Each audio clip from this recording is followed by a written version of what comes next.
Hi everyone, welcome to the Highlights from Ukraine podcast, your daily audio summary of the latest news reported in the Ukrainian media. We would really appreciate if you could recommend us to your friends and family as well as share information on social media. This way more people will learn about the podcast. My name is Artem and here is the news. 251 days less the Russian invasion of Ukraine. In his evening video address, President Volodymyr Zelensky informed that movement of ships with Ukrainian agricultural products has continued via Black Sea. He said that it happened primarily thanks to the principles of the partners, namely the UN and Turkey, who do not accept Russian efforts to destroy the grain agreement. At the same time, Zelensky pointed out that the grain corridor needs reliable and long-term protection. Russia should clearly know that it will receive a tough response from the world to any steps that disrupt food export, as this is literally a matter of life for tens of millions of people. Turkish Defense Minister Hulusi Akar emphasized that Ankara will continue to implement the Black Sea Grain Initiative in the same way as it did before Russia announced the suspension of participation in it, reports European Pravda. Minister informed that as of 31st of October, the ships that left Ukrainian ports were moving in the sea and there were no problems with the departure of Turkish ships. He reiterated that Ankara is conducting negotiations with the Ukrainian and Russian sides regarding the full restoration of the grain agreement. The Ukrainian Infrastructure Ministry clarified that in the 2 days since Russia announced the suspension of its participation in the grain initiative, 17 ships have passed through the grain corridor in both directions. Experts see this action as proof that the grain agreement can work even without Russia's participation if Turkey, the UN and Ukraine continue to check ships that are entering the Black Sea for Ukraine.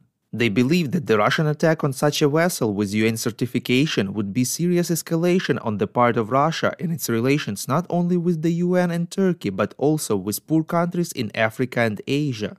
Earlier, Ukraine, Turkey and the UN decided to suspend the movement of ships via grain corridor within the Black Sea Grain Initiative for 1 day, Wednesday, November 2nd. Russian President Vladimir Putin yesterday said that the reason for the suspension of Moscow's participation in the grain agreement was the threat from Ukraine, reports Hromadske Radio. He unexpectedly demanded security guarantees from Ukraine that it will not threaten civil vessels, including Russian support vessels. Putin stressed that Russia has not ended its participation in the grain agreement but has put it on hold. Grain export was one of the topics President Zelensky discussed with French President Emmanuel Macron. Two presidents discussed specific projects both to strengthen Ukraine's defense and to rebuild the destroyed facilities. Zelensky emphasized that Russia's bet on causing trouble in winter is completely transparent to everyone, and this challenge should be viewed precisely as a challenge to all of Europe. Moscow will present any winter difficulties in its propaganda as alleged proof of the failure of a united Europe, pointed out Zelensky. He announced that in December in France an important event on the challenges of winter will take place, from energy to finance, from weapons to protecting the sky. And the second event is to convene the business of France and help Ukraine. Volodymyr Zelensky said that the technical possibility of water supply had already been restored for all consumers in Ukraine. For most, it is also technically possible to supply electricity. Stabilizing blackouts continue in 9 regions of Ukraine. Energy workers and local authorities are doing everything to reduce the time of blackouts. Zelensky said that 40% of Ukraine's energy infrastructure is damaged. The president informed that with European Commissioner for Energy he discussed the idea of what could be called Energy Rammstein, a format modeled after the one that coordinates and ensures international military support for Ukraine, but this time in energy. Zelensky stressed that for its defense Ukraine needs funds, technical support, transformers, generators, energy carriers. According to the CNN sources, Iran is preparing to send Russia about 1,000 additional weapons, including short-range ballistic missiles and strike drones, reports BBC News Ukraine. A batch of more than 200 drones will be sent already in early November. The media sources informed that the rest of the weapons will be delivered by the end of this year, but there is no exact date of arrival. Ukrainian intelligence has confirmed that in early November, Iran plans to send a batch of more than 200 combat drones to Russia, including Shahed 136, Mojaher 6 and Arash 2. Drones will arrive in a disassembled state. In Russia, they will be assembled, repainted, and applied with Russian markings, in particular Geran 2. Ukrainian Air Force Command assumed that if Russia receives ballistic missiles from Iran, they will position them along the northern border of Ukraine. According to the military, Ukraine doesn't have an effective defense system against such weapons.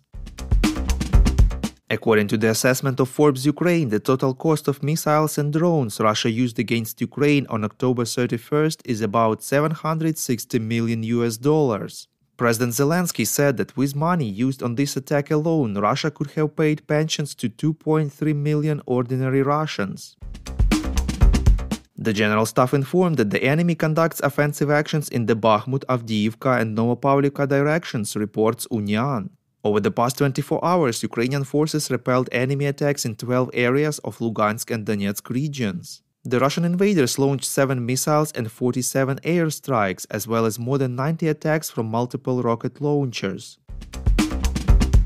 If you like what we do and would like to tip us, you can now do so directly to our PayPal. Check out the link in the description to this episode for more details. And as usual, you can subscribe to our Patreon. In gratitude for your help, we will give you access to a series of exclusive episodes on wartime life in Ukraine. We call on you to demand from governments of your countries to impose the toughest sanctions possible on Russia and its citizens to stop their invasion of Ukraine.